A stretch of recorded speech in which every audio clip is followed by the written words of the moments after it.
பஞ்சாப் மாநிலம் அமிர்தசரஸில் உள்ள ஒரு கிராமத்தில் விழுந்த வெடிபொருளை இந்திய ராணுவம் செயலிழக்கச் செய்தது. அந்த காட்சியை பார்ப்போம்.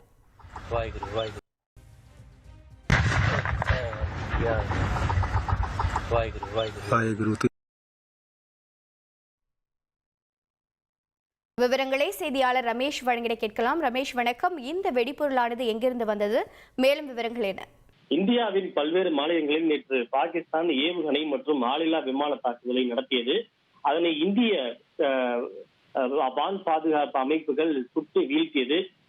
இதனுடைய உடைந்த பாகங்கள் பஞ்சாபில் இருக்கக்கூடிய பல பாகங்களிலும் விழுந்திருக்கிறது. பஞ்சாப் மட்டுமின்றி ராஜஸ்தானில் இருக்கக்கூடிய சில பகுதிகளிலும் கூட விழுந்திருக்கிறது. அதனை அங்கு இந்திய ராணுவத்தினர் சென்று கூட்டு தேடுதல் வேட்டையை மேற்கொண்டு அவற்றை எல்லாம் கைப்பற்றி வருகின்றனர். இன்று காலை கூட பஞ்சாபின் ஹோஷியார்பூர் பகுதியில் சீனாவில் உற்பத்தி செய்யப்பட்ட பாகிஸ்தானை சென்ற ஒரு ஏவுகணை ஒன்று கண்டெடுக்கப்பட்டது. அவை இந்திய ராணுவத்தால் சுட்டு வீழ்த்தப்பட்ட ஏவுகணை என்பது குறிப்பிடத்தக்கது. அதே போல்தான் இந்த சுட்டு வீழ்த்தப்பட்ட எரிபொருள் போன்ற ஒரு பொருளையும் இன்றைக்கு ராணுவத்தினர் கண்டெடுத்திருக்கிறார்கள்.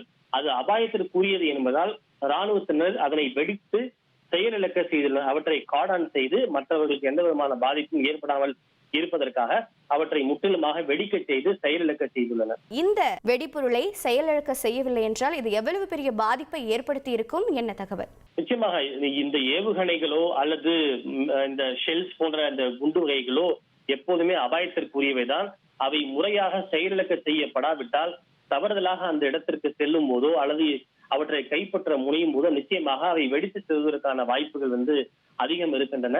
அந்த வகையில் தான் அமிர்தசரஸ் பகுதியில் விழுந்த பாகிஸ்தானை சேர்ந்த அந்த ப்ரொஜெக்டைல் என்று சொல்வார்கள், எரிபொருள் போன்ற ஒரு வகையை சேர்ந்தது தற்போது ராணுவத்தால் முறையாக டிட்டோனேட் செய்யப்பட்டிருக்கிறது.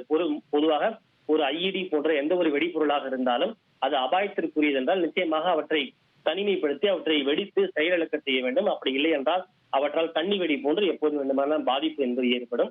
அந்த வகையில் தான் தற்போது இதையும் முறையாக வெடிக்க செய்து டெட்டோனேட் செய்யப்பட்டிருக்கிறது. இனி இதன் மூலம் எந்த விதமான ஆபத்தும் ஏற்படாமல் இருப்பது உறுதி செய்யப்பட்டுள்ளது. நன்றி ரமேஷ், உங்கள் தகவல்களுக்கு.